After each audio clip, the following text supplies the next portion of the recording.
This is the Lockpicker 1969, and welcome to my channel, and welcome to this first interview for the Challenge Lock Workshop series for Challenge Lock Pickers. Today's guest is PickSmith. Say hi. Hey, how you doing, TLP? Doing okay. It's been a Good. long day so far. Started way Yes, too it early. has. So, how long you been picking Challenge Locks? Well, I've been picking challenge locks. It's got to be at least 2.5 years now. It's when I got into lock sport. I was in Facebook and had been seeing these challenge locks and everything else, and the pins that you'd see every once in a while. Most of the people would just post pictures of the lock picked.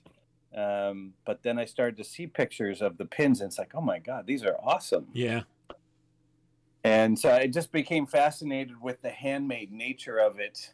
Being a locksmith is like, okay, this is completely different than the regular world of locks and everything. So I was really interested in it. And I hadn't, it took a bit before I got my first one. It was actually sent from Matt's Lock Pit in the UK, where we were doing a pick trade.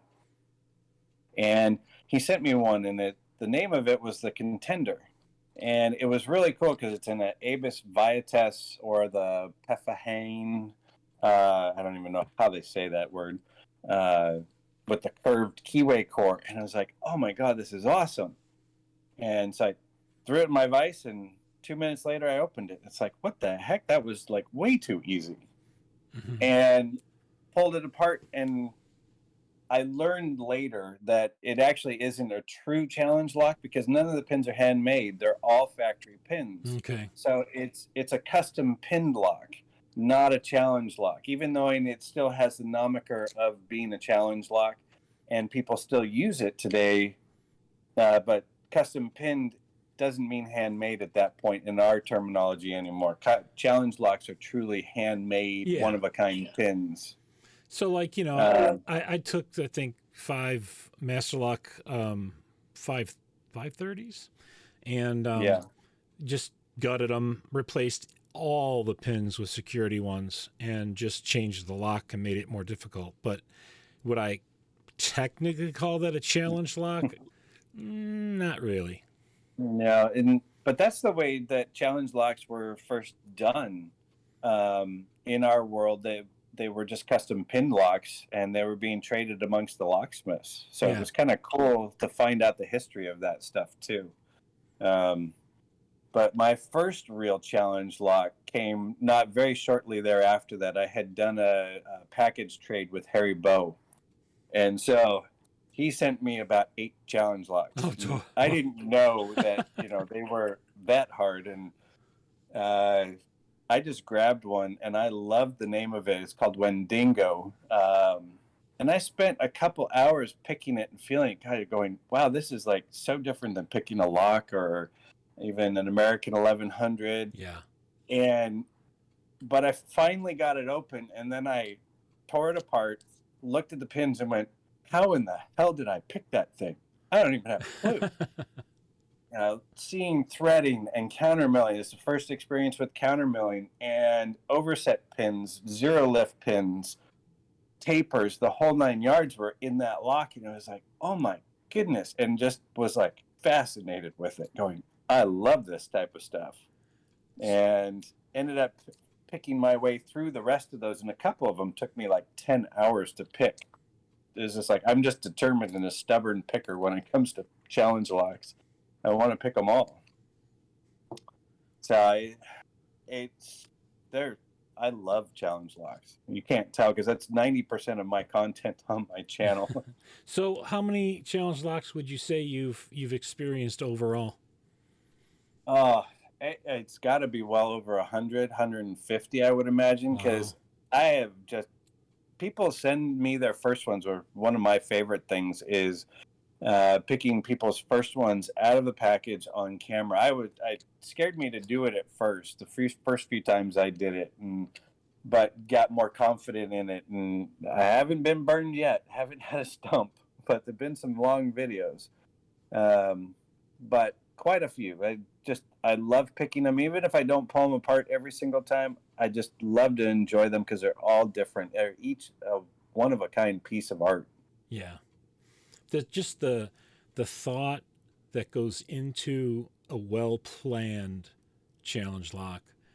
It Yes, really, there's a lot of challenge locks I think are out there because of the blue belt requirement, and I correct. really don't think they had a lot of thought into it other than getting points.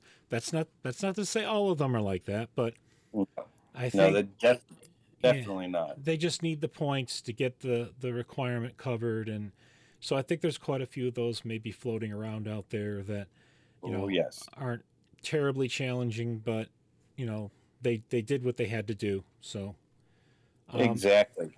I agree with that, and there are plenty of those. But I think for me, I don't think there's a better way to introduce people to how to pull apart locks, experience locks, and work with them better than a challenge lock. yeah, I There was a something going around Discord for a little while where they wanted to remove that requirement of the challenge lock, and I was super vocal, going, "No, no, no, no, no! You need to have that. It's just a beautiful tool. Whether the people choose to use it for that or not, that's their choice."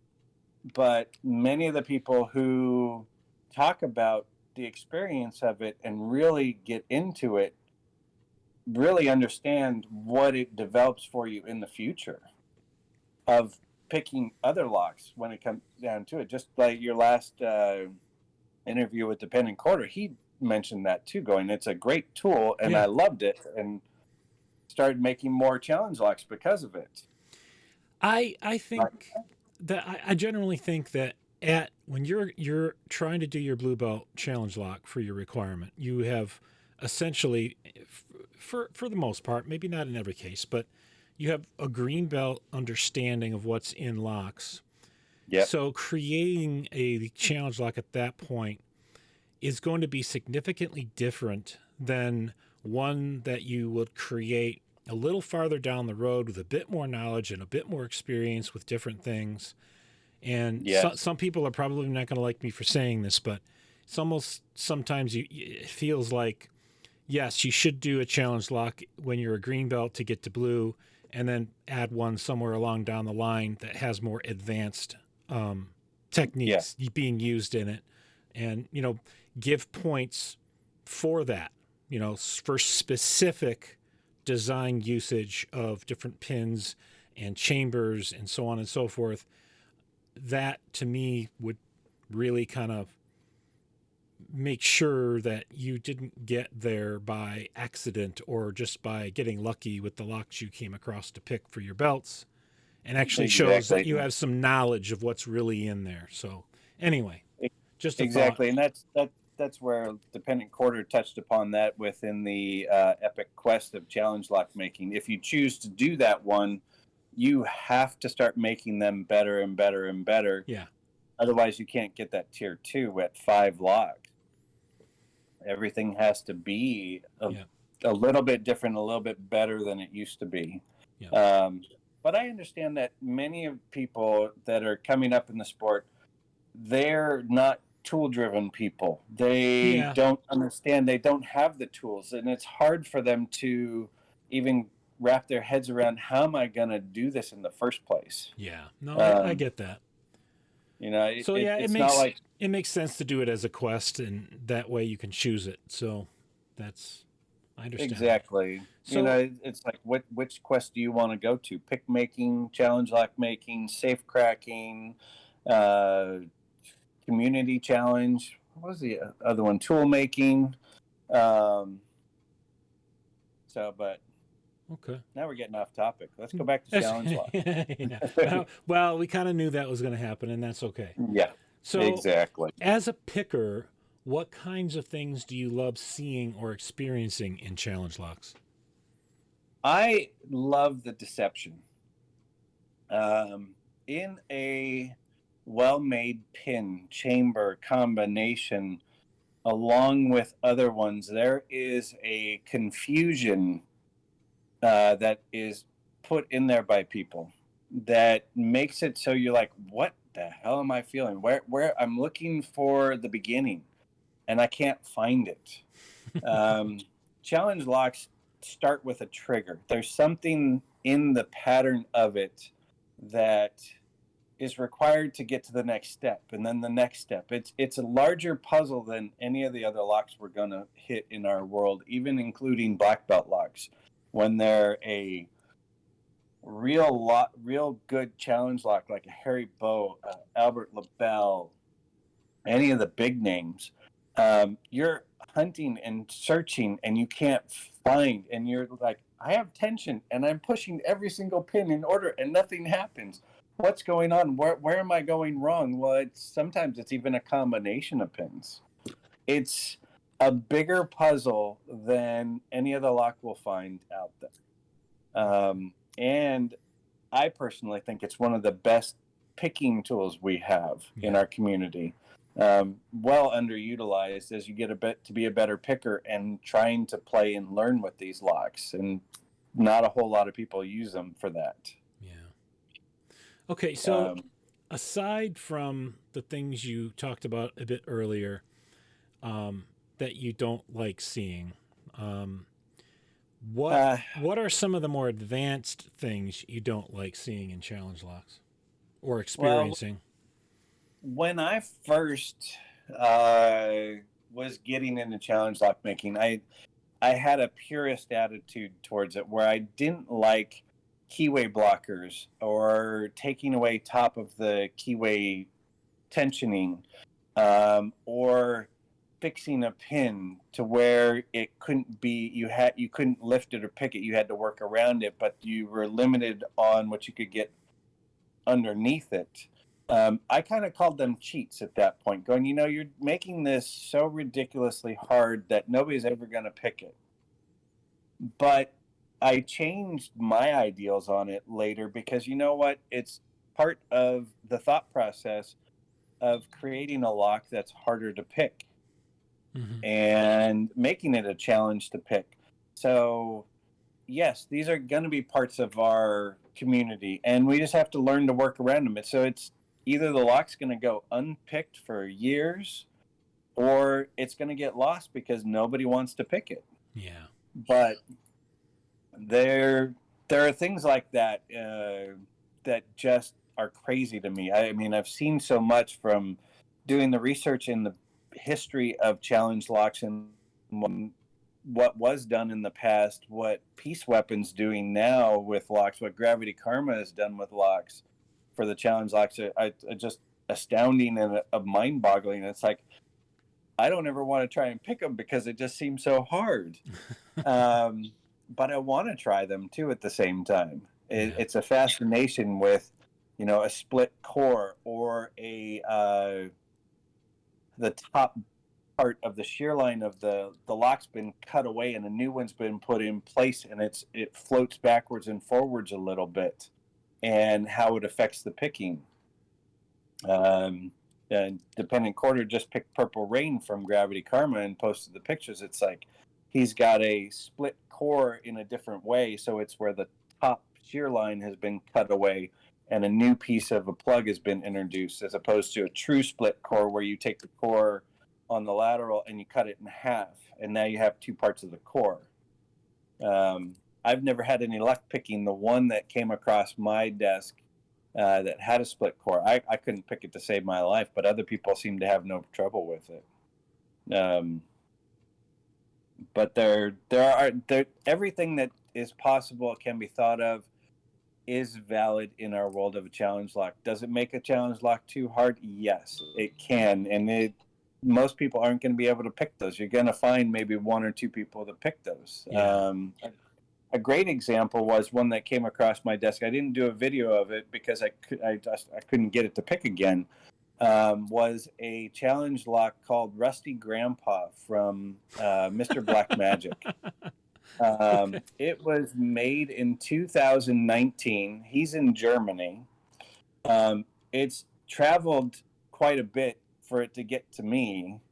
But nobody was ever able to pick it. I was the first person to pick it, post pictures of it, and talk to him about it. And he was like, wow, you are the first person to actually pick that lock. Hmm.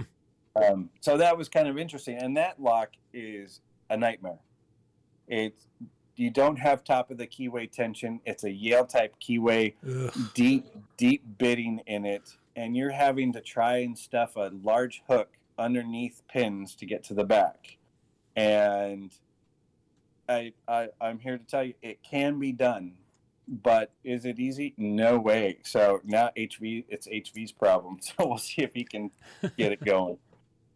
All right. Um, All right. I'm going to be a little selfish here, and I'm going to ask you okay. a question Yep. that's not on the list at this point. Perfect. You were Love those. you were the first victim to get the challenge lock I just put out there. So, what was something you liked, and what was something you hated about that lock? Well, to begin with, there's nothing I really hate about locks other than the frustration, and that's not necessarily a hate either. It's just Okay. you're like you do the same things with the challenge lock. A lot of times that the feedback and set points and trying to determine what your steps are in figuring out the puzzle, they always tend to lead you down the same path. Whether it's the right path or the wrong path remains to be seen until you finally figure it out. That was a well-made challenge lock because Thank you. was.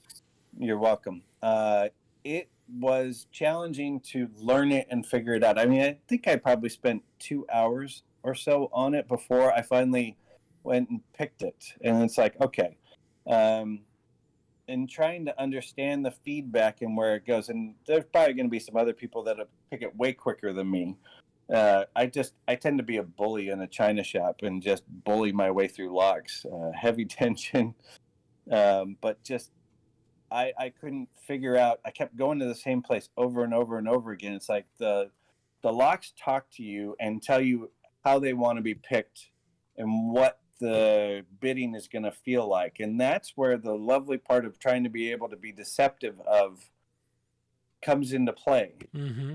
And that's the fun part of it. It's like it's not an easy challenge lock. It's not a 10-minute challenge lock. It's not an hour challenge lock. It's a much longer process. Whether somebody wants to delve that type of time into it, that's up to them. Yeah. But for me, it's more of I don't want a challenge lock to leave from my desk unpicked. I want to pick them all that come through. Cool. And so far, I think I only still have the two that I have not been able to pick. And they're both Harry Bows. I was just going to get into asking you if you had if not a favorite challenge lock maker, do you have a maker that you've picked locks from more than others? I would have to say I would probably pick the most of Harry Bows because they have been just absolutely fabulous, and I've been given a lot of them from Harry when we do our package trades. Mm-hmm. So I've done 3 package trades with Harry's. I've probably gotten 20, 25 locks or more from him, plus ones that have passed through my hands that have been floating out there that come through. The favorite challenge lock maker, I mean, they're all the big names: the Albert LaBelle, the Bill Bacardi, the Harry Bow. Harry Bow, I think, is probably our king of kings of hardness, of making simple challenge locks. When you pull them apart, you're like, how did that keep me out? I don't understand it. But it does. He does it repetitively. Bill Bacardi is up over 250. He makes an excellent challenge lock. Down Under Monkey, I've only seen one of his, and it's an older one, but some of his newer ones are just absolutely fabulous because he's a great machinist. I've had some from Prince, from Land Spy Key, just awesome makers, newer makers, and they're making ridiculously hard challenge locks. Peace Weapon makes some crazy challenge locks. I draw a blank because there's just so many of them that have come through my hands. I mean, I have one that I need to pass on at some point. Brandito makes great challenge locks. I love his attention to detail and the thought process and the theme he puts through them. We get Yep. them all the way from simple of just here's a key with a name stamped on it and a little engraving on it to this presentation Yeah. of beauty, of painting, of carving, of everything. And that's one of the things I tried to do when I started making, was to make them interesting inside and outside. Yeah, I like doing themes. Yeah, Definitely. and that was one of my thoughts too when I was getting into picking of these. Was I had a feeling that as people progress in their abilities to make and understand, and what does this particular curvature of a pin do to the picking, that they are able to create a theme of the lock, in a sense that this pin works best with this pin and this confuses that, and Yeah. just creates this hodgepodge. But it can be so simple too. It's like my first challenge, like I couldn't even pick the damn thing, and I only put 4 mods into it of the lock itself. The pin, every pin is turned, but the lock, the core, and the upper, there's only 4 simple little mods in there. Yeah. But it was ridiculously hard. So you've shared a bunch of different things in terms of advice that you would give challenge lock makers. Do you have any additional advice that you'd like to share with challenge lock makers when they're making their and thinking about their challenge locks? The one thing that when they're starting their journey of making, is to, it's not always going to be about the tools that you need. You'll need certain things to make it work best, but the best thing you can do is understand what you put onto that pin, and how it's going to interact with what mod you use, or mods as in a plural of thread the plug, put countermilling into it, and thread the upper. What's going to make a pin or both of the pins work best with that? What pin works best with countermilling? What countermilling works best with certain pins? Play around with the different ones. The 2 most common that we see are the ball burr for the Dremel, which is a rounded countermilling. Yeah. And it's really effective with serrated pins too. Because it creates a sharp lip at the top, but it works well with certain spools, and better with others than some others. So like that curving underside works best with a curved spool, where it curves back to its out widening of the lip. But when it's squared off, it tends to push through it much easier. Doing like a ASA squared off countermilling for like the ASA 700. It's hard to do. You have to get the right bit for it. But not many pins actually work real well with it. They just push right through it. Yeah. I try to share a little bit about because I do try to create jigs and things to use to make things. And I did share a little bit about that with the video I did on the Dremel workstation, and being able to, just vise up that core and be able to use a vise that you can move to allow you to do those very precise movements. So exactly. And we'll save that for when we go to challenge lock. You got it. Because I looked at that and went, that's not the way that I would do it. So we all have our own ways of approaching something. So let's save that for the next conversation. You got it. Because too much can get into that. But back into the picking. Where are we at? I forgot.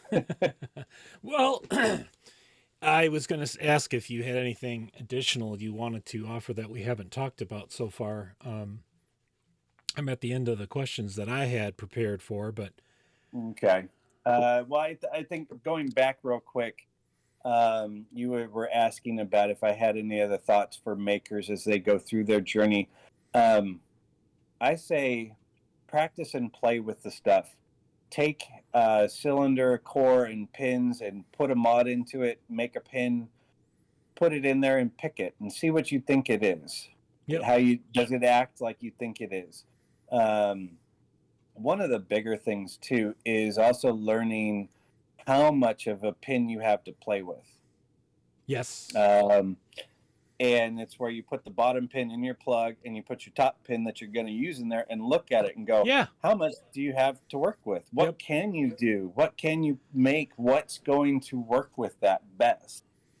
How many ways do I have some real estate to make this a pain in the ass? Yes, Yep. exactly. Yep. And I can't tell you, you know, in the paper that I wrote about the Challenge Lock Handbook, in looking and researching all the pins, it's like the differences that everybody can come up with and think of are astounding. Oh, yeah.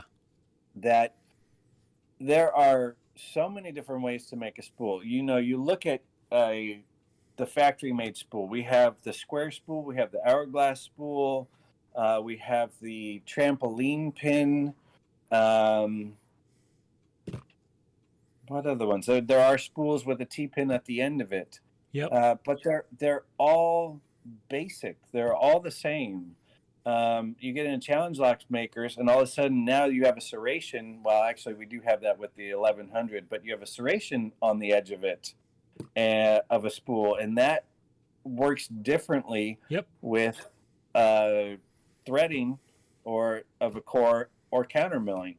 Then if you throw a taper on that, now you have a serrated taper on the end of the spool that can drop back down when something else sets. It's like all of a sudden this thing becomes a freaking nightmare to pick. Yeah. And I think challenge lock makers are limited only by, in my opinion, two things: creativity, and if they're creative or not, and having the right tools to bring their vision to reality. exactly. Yes, that is so true. If they're willing to spend the journey and like it, it it changes. You know, we all of us individuals tend to find something we tend to like more than another. Whether it's for me, it was pick making. Now it's challenge lock making, but it's also developing. It's changing that too. Where I've started making challenge locks that are in the impressioning side and trying to figure out how can I make a pin be hard to impression. But we'll get into that too, where I've made some tools to kind of help people to understand challenge locks later too. We'll go into all that. So exactly. Before we wrap up, is there anything you'd like to say to our audience? Yes. If you have not experienced challenge locks, I highly suggest you do look around. There's many of us who will be able to pick the easy challenge locks for you to start with and see what you think. They are going to be in that orange, blue, green category. But delve your feet into it. Don't be scared of them. Don't be scared to pull them apart, because somebody has pulled them apart before, and we know how they go back together again. A lot of us can look at the pins and help you along too. So don't be scared of them, and always use a shim. Even though there's many locks that you don't need to use a shim for, and I've been starting that, putting them on mine, going, you don't need a shim for this one if you do it just right. But the learning and playing with them is going to help your skills in the long run develop, which you wouldn't believe. Just learning the challenge lock helped me pick an ASA 700 to go, okay, I've got to learn how to float pick something. Many of these challenge locks work better float picking them, but then some people you see who pick them, like Sadistic Picker, doesn't need to float him. He is the worst float picker in the entire world. You give him a lock that has to be floated, and he can't figure it out to save his life. But he's a great picker. Definitely. And there's many locks that I've sent him that I've had to float pick to open, but he can open them without float picking. It's like, how do you do this? But learning how to pick a taper, learning how to pick a spool, learning how to pick a serrated, and feel how these locks differ, attune you to a lock in a way that you can't get with any factory lock. And it only improves your picking in the long run. Definitely. So that's my my little say so on challenge locks. That's why All I right. fell in love with them being a professional. All right. I want to thank you. This has been great. You're welcome. For our Thank you. first interview for this series, I'm happy to get this one going. I'm hoping that it's going to be of interest to a lot of people, and we'll hopefully get a lot of stuff out there. So, Yeah, exactly. um, Yeah. all right. So, with that, I'll wrap this one up. If you are a subscriber, thank you. If you are not yet a subscriber, please hit that subscribe button, turn on notifications and all, and hit like on the video. And thank you for listening.